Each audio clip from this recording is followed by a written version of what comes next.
خود کو بدلے ہر چیز بدل جائے گی۔ دوستو، میں اگرچہ گاؤں میں رہتا ہوں لیکن میری سوچ ہمیشہ پازیٹیو ہے۔ دیہاتی لڑکے نے شرم سے سر جھکاتے ہوئے مجھ سے کہا، کیا میں آپ کے ساتھ چند قدم چل سکتا ہوں؟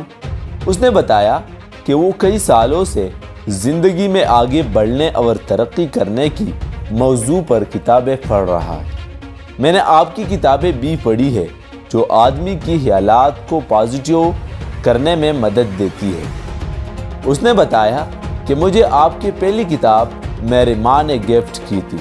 اس وقت میں ایک بچہ تھا لیکن اب میں بڑا ہو چکا ہوں اور اپنے منزل پر پہنچنے کی کوشش کر رہا ہوں۔ تم کیا بننا چاہتے ہو؟ میں نے اس سے پوچھا۔ میں چاہتا ہوں کہ وکیل بنوں اور ہو سکتا ہے کہ بعد میں سیاست کے میدان میں بھی آ جاؤں، لیکن مجھے یہ سب کچھ ایک خواب سا لگتا ہے کیونکہ ہم بہت غریب ہیں۔ وکیل بننے کے لیے پہلے کالج میں داخلہ لینا پڑتا ہے اور پھر وکالت کا کورس کرنا پڑتا ہے، لیکن میرے خاندان کے سب لوگ کھیتوں پر کام کرتے ہیں اور آج تک کوئی کالج نہیں گیا۔ اس لڑکے کے ساتھ میری یہ بات چیت اس وقت ہوئی جب میں ایک ہوٹل میں تقریر کرنے کے بعد واپس جا رہا تھا۔ اس لڑکے نے مجھے بتایا کہ اس کی عمر 13 سال ہے۔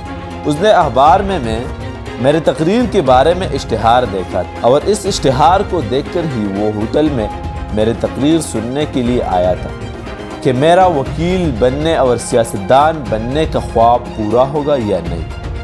آپ مجھے کوئی اچھا سا مشورہ بھی دے تاکہ میں اپنے منزل پر پہنچ سکوں۔ لڑکے کا گفتگو کا انداز اچھا تھا اور متاثر کرنے والا تھا۔ وہ غریب تھا، گاؤں میں رہتا تھا اور وکیل بننے کا خواہشمند تھا۔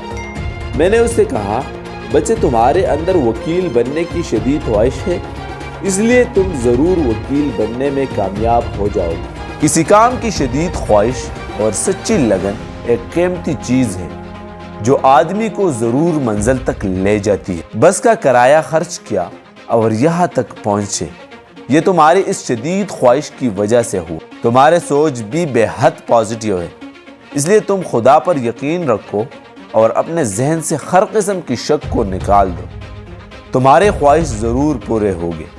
میں نے ایک کارڈ نکالا اور اس پر یہ لفظ لکھی، میں سب کچھ کر سکتا ہوں کیونکہ خدا نے مجھے اس کی طاقت دی ہے۔ میں نے اس سے پوچھا، کیا تمہیں خدا پر یقین ہے؟ اس نے کہا، ہاں، مجھے خدا پر پورا یقین ہے۔ میں نے کہا، تو پھر ٹھیک ہے، خدا پر بھروسہ رکھنے والوں کی ہمیشہ مدد کرتا ہے۔ تم پکا ارادہ کر لو، تم اپنے مقصد میں ضرور کامیاب ہوگے اور اپنے منزل پر ضرور پہنچو گے۔ میں نے کارڈ پر جو الفاظ لکھ کر اسے دیے ان کی طرف اشارہ کرتے میں نے اس سے کہا، ان کو پڑھتے رہنا، یہ تمہاری مدد کرے گی۔ ایک دفعہ اٹلانٹا کی ہوائی اڈے پر مجھے ایک پرانا دوست مل گیا۔ ہم لاؤنج میں بیٹھ کر پرانے یادیں تازہ کرنے لگے۔ میرا یہ دوست ایک ادارے میں بزنس ایگزیکیوٹر تھا۔ اس نے مجھ سے پوچھا کہ مثبت سوچ سے لوگ کیسے کامیابی حاصل کرتے ہیں۔ میں نے سنا ہے کہ تم لوگوں کو کارڈ پر کچھ الفاظ لکھ کر دیتے ہو جن کی مدد سے وہ اپنے سوچ کو مثبت بنا کر کامیابی حاصل کرتے ہیں۔ میں نے اپنے دوست سے کہا کہ جب کوئی شخص کسی کام کو اچھی طرح کرنے میں ناکام ہو جائے تو اسے کام نہیں بدلانا چاہیے بلکہ اپنے آپ میں تبدیلی لانے چاہیے، لیکن جب کوئی شخص کئی بار مثبت کوششیں کرنے کے باوجود کسی کام کو اچھی طرح کرنے میں ناکام ہو جائے تو پھر اس کو اپنا کام تبدیل کر دینا چاہیے۔ جو شخص اپنے آپ کو تبدیل کر لے وہ ہر چیز کو تبدیل کر سکتا ہے، کیونکہ ذہنی تبدیلی کے ساتھ آدمی کے سب کچھ بدل جاتا ہے، یہاں تک کہ اس کی حالات بھی بدل جاتی ہے۔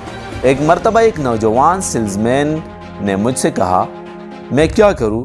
میں پازیٹیو سوچ پیدا کرنا چاہتا ہوں لیکن مجھے کامیابی نہیں ہوتی۔ میں نے اس سے کہا کہ تم اپنے ملازمت جاری رکھو، پازیٹیو سوچ پیدا کرنے کے لیے ابھی بہت سے موقع آئیں گے۔ تم اپنے ذہن سے یہ منفی خیال نکال دو کہ تم بیوقوف اور نکمے ہو۔ تم اپنے تمام کمزوریوں کا جائزہ لو، انہیں اپنے سامنے رکھو اور ایک ایک کر کے اپنے کمزوریوں کو اپنے طاقت میں بدل دو۔ اس طرح تم میں مثبت سوچ بھی پیدا ہوگی اور تمہاری شخصیت بالکل بدل جائے گی۔ یہ نوجوان دراصل بے یقینی کا شکار تھا۔ میں نے صرف اتنا کیا کہ اس میں یقین کی طاقت کو بیدار کر دیا۔ اس کو بتا دیا کہ وہ بہت کچھ کرنے کی صلاحیت رکھتا ہے۔ جاتے جاتے اس سیلز مین نے مجھ سے پوچھا کہ میرا باس مجھ سے کیسے متاثر ہو سکتا ہے۔ میں نے کہا کہ جب تم اپنے آپ کو تبدیل کر لو گے تو تمہارا باس بھی تم سے متاثر ہونے لگیں گے۔ ماہر نفسیات ول جیمز کا کہنا ہے کہ جب کوئی شخص مثبت سوچ اپنا لیتا ہے تو اس کی ذات میں موجود تمام مثبت قوتیں حرکت میں آ جاتی ہے اور اس کی منفی خیالات کو باہر دھکیل دیتی ہے۔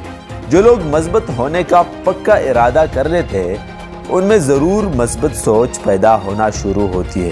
دوستو، مشہور ماہر نفسیات جیمز ایمبری کا کہنا ہے کہ ایک اہم ترین سوال ہے کہ لوگ کیسے کام کو کرنے میں آخر ناکام کیوں رہتے ہیں۔